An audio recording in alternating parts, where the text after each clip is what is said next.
Bismillahir Rahmanir Rahim. In the name of God, the most merciful, the most beneficent. Good afternoon, bonjour, assalamu alaikum, bakhair raghlai. Mr. Prime Minister, Madam Trudeau Sophie, Mr. Speaker, members of the House, members of the Senate, distinguished guests, my parents, Ziauddin and Torpikai,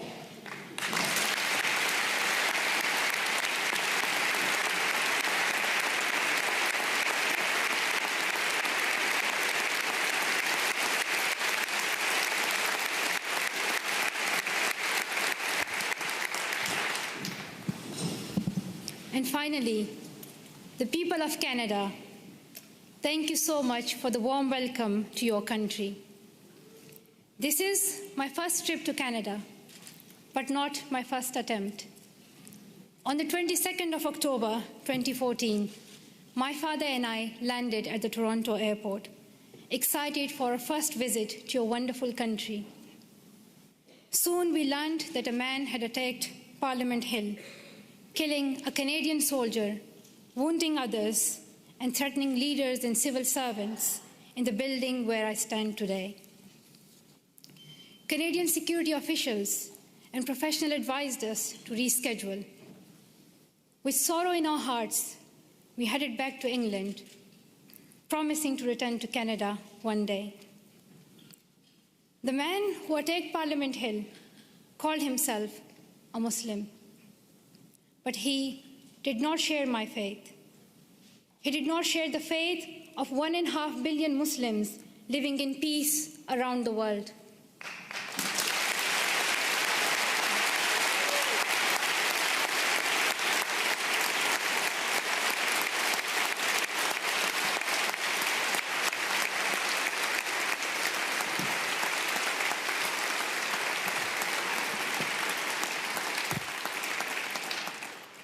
Sorry, the podium became too high, so I'm short-sighted, I couldn't read some of the words.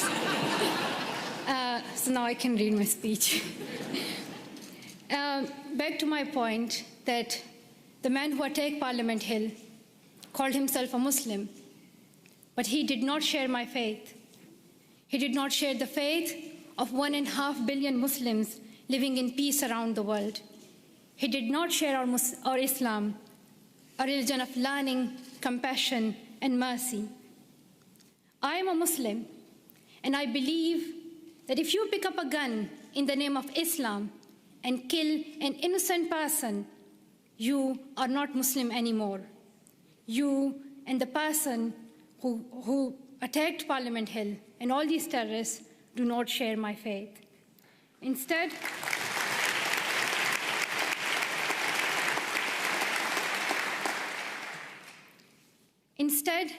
he shared the hatred of the man who attacked Quebec City Mosque in January, killing 6 people while they were at prayer.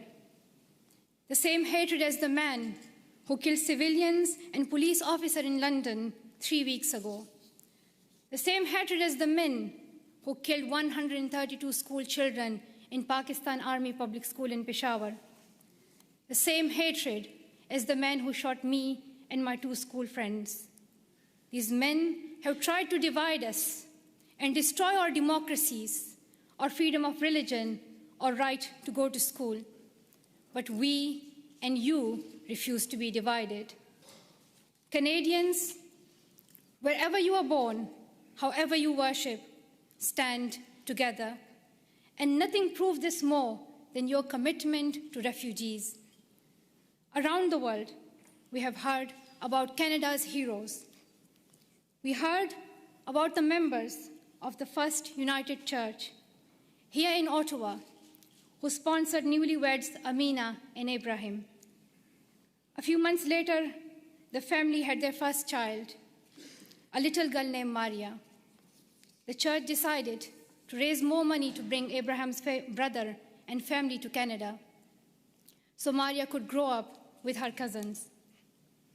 We heard about Jorge Salazar in Vancouver, who came to Canada as a child refugee, fleeing violence in Colombia. As a young adult, he's working with today's children, immigrants, and refugees, helping them adopt with the new culture and country. And I'm very proud to announce that Farah Muhammad, a refugee who fled Uganda and came to Canada as a child, is Malala Fund's new CEO, a Canadian who will now lead the fight for girls' education around the world.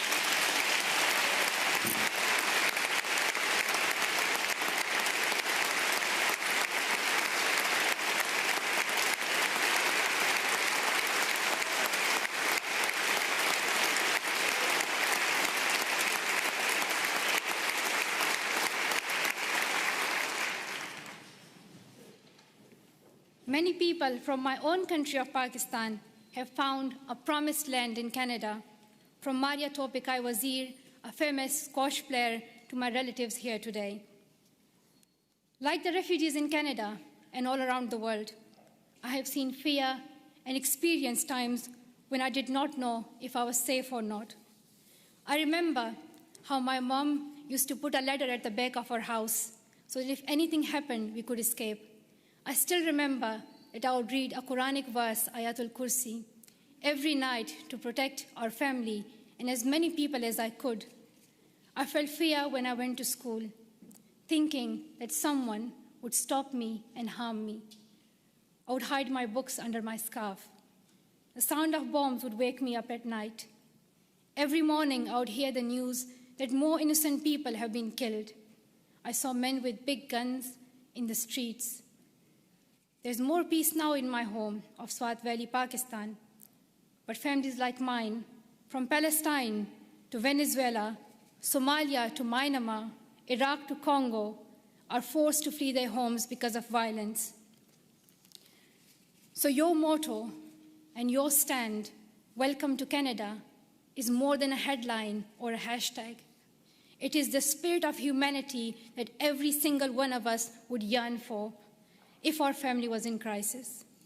I pray that you continue to open your homes and your hearts to the world's most defenseless children and families, and I hope your neighbors will follow your example.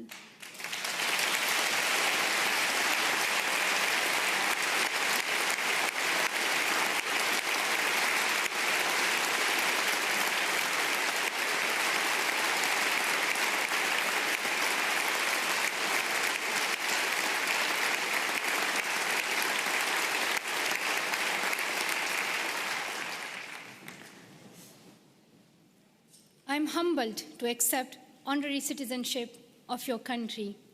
While I will always be a proud Pashtun and a proud citizen of Pakistan, I'm grateful to be an honorary member of your nation of heroes, though I still require a visa.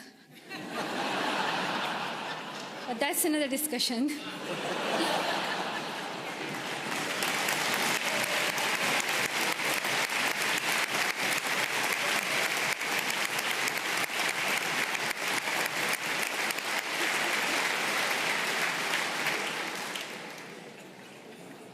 I was also very happy to meet Prime Minister Trudeau this morning. I am amazed by his embrace of refugees, his commitment to appointing Canada's first gender-balanced cabinet, and his dedication to keeping women and girls at the center of your development strategy. We have heard so much about Prime Minister Trudeau, but one thing has surprised me. People are always talking about how young he is. They say that he is the second youngest Prime Minister in Canadian history. He does yoga, he has tattoos, and a lot more. And while I was coming here, everyone was telling me, like, shake Prime Minister's hand and, like, let us know how he looks in reality. And people were just so excited about meeting Trudeau. I don't think anyone cared about the Canadian honorary citizenship. While it may be true that Prime Minister Trudeau is young and he is young head of government, I would like to tell something to the children of Canada, that you don't have to be as old as the very young Prime Minister Trudeau to be a leader.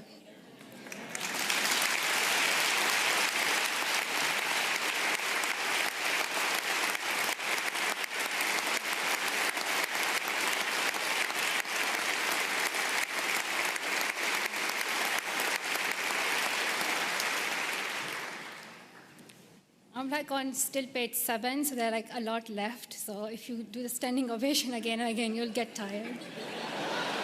Just to let you know, there's a lot left. But I want to share my story that I want to tell the children of Canada that when I was little, I used to wait to be an adult to lead. But I have learned that even a child's voice can be heard across the world. And to the young women of Canada, I want to say, let's step forward, raise your voices, and the next time I visit, I hope to see more of you filling these seats.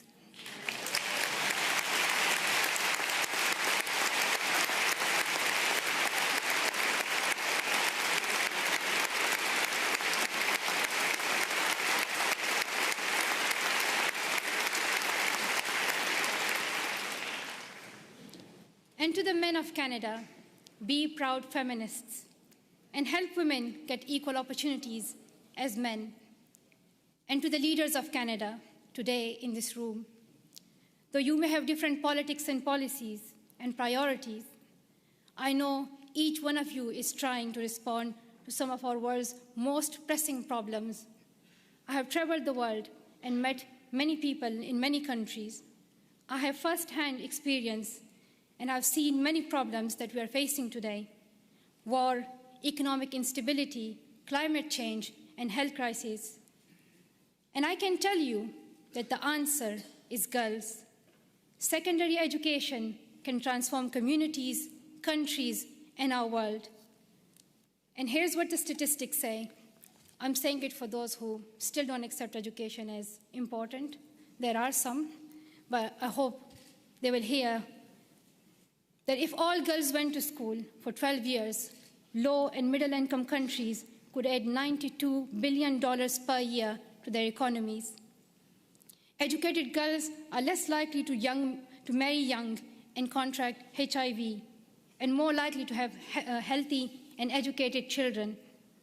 The Brookings Institution called secondary education for girls as the most cost-effective and best investment against climate change. When a country gives all its children secondary education, they cut their risk of war in half. Education is vital for the security of the world because extremism grows alongside inequality.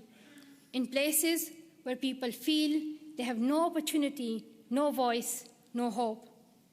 When women are educated, there are more jobs for everyone. When mothers can keep their children alive and send them to school, there is hope. But around the world, 130 million girls are out of school today. They may not have read the studies, and they may not know the statistics, but they understand that education is the only path to a brighter future, and they are fighting to go to school. Last summer, on a trip to Kenya, I was introduced to the bravest girl I have ever met. At age 13, Rahma's family fled Somalia and came to Dadaab, the world's largest refugee camp. She had never been inside a classroom, but she worked hard to catch up, and in a few years, graduated primary school. At 18, Rahma was in secondary school when her parents decided to move back to Somalia. They promised she could continue her education. But when her family returned to Somalia, there were no schools for her to attend. Her father said her education was finished and that she would soon marry a man in his 50s, a man she did not know. Rahma remembered a friend from the refugee camp who had won a scholarship in a university in Canada. She borrowed a neighbor's internet and contacted him through Facebook. Over the internet, the university student in Canada sent her $70. At night, Rahma snuck out of her house, bought a bus ticket, and set out on an 8-day-long trip back to the refugee camp, the only place she knew she could go to school. Through the Sustainable Development Goals, our nations promised every girl she would go to school for 12 years. We promised that donor countries and developing countries would work together to make this dream a reality for the poorest girls in the world. I know that politicians cannot keep every promise they make, but this is the one you must honor. World leaders can no longer expect girls like Rahma to fight this battle alone. We can gain peace, grow economies, improve our public health and the air we breathe, or we can lose another generation of girls. I stand with girls as someone who knows what it is like to flee your home and wonder if you will ever be able to go back to school. I stand with girls as someone who knows how it feels to have the right of education taken away and your dreams threatened. I know where I stand. If you stand with me, I ask you to seize every opportunity for girls' education over the next year. Dear Canada, I'm asking you to lead once again. First, make girls' education a central theme of your G7 presidency next year. Second, use your influence to fill the global education funding gap. You raised billions of dollars and saved lives when you hosted the Global Fund's replenishment in Montreal last year. Show the same leadership for education. Host the upcoming replenishment of Global Partnership for Education. Bring world leaders together and raise new funding for girls to go to school. If Canada leads, I know the world will follow. Finally, prioritize 12 years of education and schooling for refugees. Today, only a quarter of refugee children can get secondary education. We should not ask children who flee their homes to also give up their dreams. And we must recognize that young refugees are future leaders on whom we all depend for peace. The world needs leadership. The world needs leadership based on serving humanity, not based on how many weapons you have. Canada can take that lead. Our world has many problems, but we don't need to look far for the solution. We already have one. She is living in a refugee camp in Jordan. She is walking 5 kilometers to school in Guatemala. She is sewing footballs to pay enrollment fees in India. She is every one of the girls out of school around the world today. We know what to do, but we must look inside ourselves for the will to keep our promises. Dear sisters and brothers, we have a responsibility to improve the world. When future generations read about us in their books or on their iPads or whatever the next innovation will be, I don't want them to be shocked that 130 million girls could not go to school and we did nothing. I don't want them to be shocked that we did not stand up for child refugees as millions of families fled their homes. I don't want us to be known for failing them. Let the future generations say, we were the ones who stood up. Let them say, we were the first ones. We were the first to live in a world where all girls could learn and lead without fear. Let us be the ones who bring that change we want to see. Thank you so much for listening.